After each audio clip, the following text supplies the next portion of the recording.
Welcome back to the Stephen Knight Show. Aron Cosby, how's it going? Stephen Knight, happy Monday, man. Happy Monday to you. Happy Monday. How was your weekend? Good. It's good. Father's Day.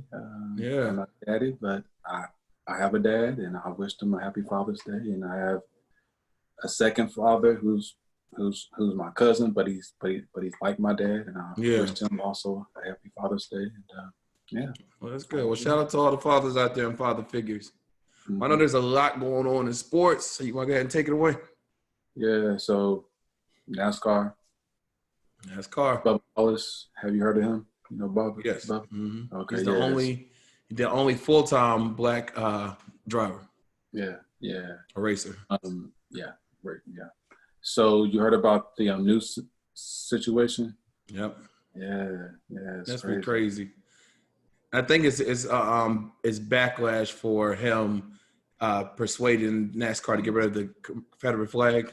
Yeah. But they said although NASCAR did ban them, they were still outside the arena where they raced.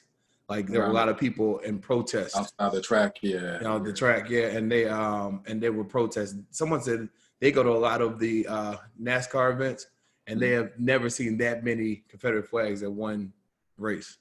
Isn't that crazy? Yeah, it's probably folks there who probably really don't go to NASCAR, but they gotta, we gotta prove, we gotta show them. So I saw one lady, they interviewed her, and she said that she didn't really have a problem with the Confederate flag, but it was more so they were taking away people's rights.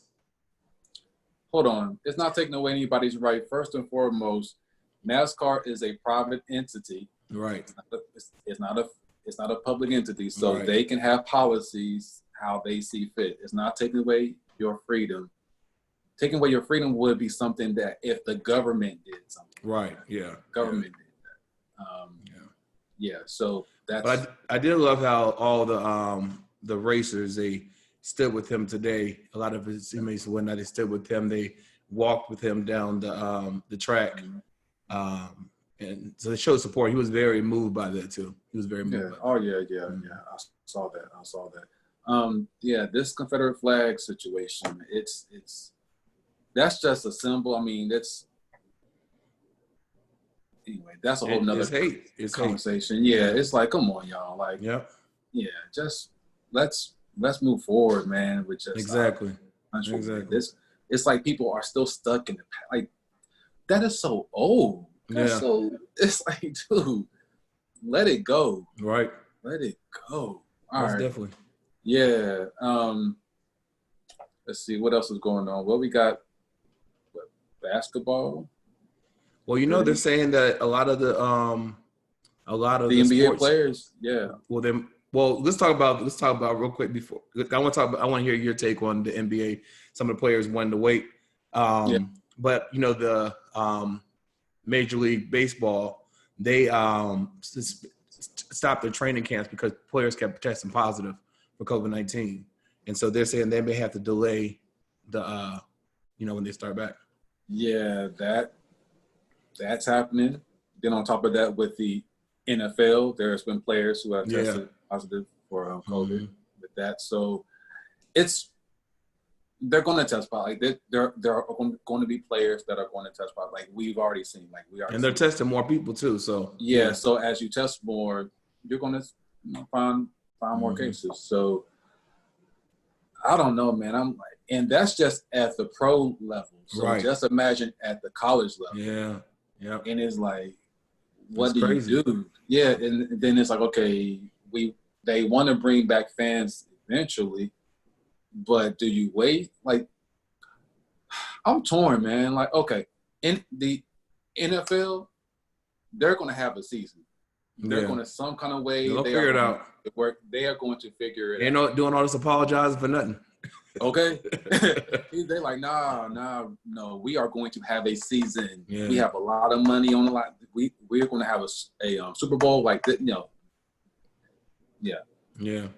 Baseball, how would you feel if they just kind of took the year off and let's just kind of let this kind of air out. Let's just kind of chill.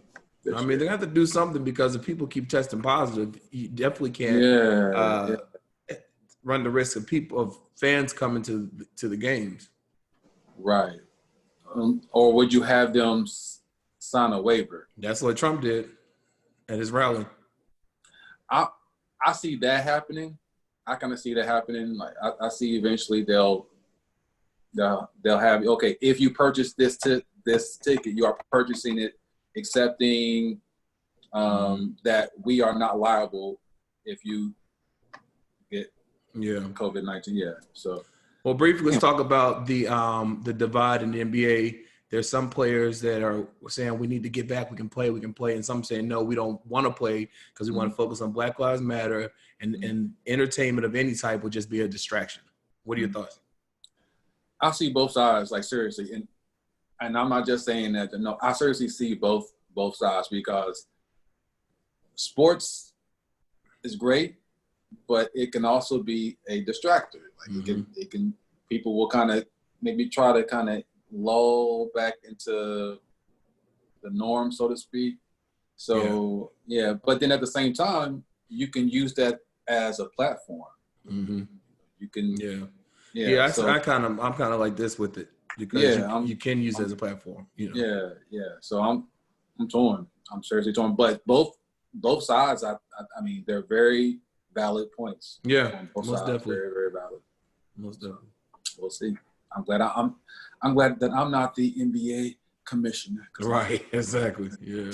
Because I think you'll be damn if you do, damn if you don't. Right. Like either way it goes, you're going to get it. So you're going to get the pushback. Backlash, yeah.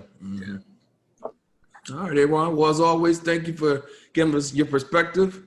Have a great weekend. We'll talk again next Monday. You got it, dude. All right. Right back after this.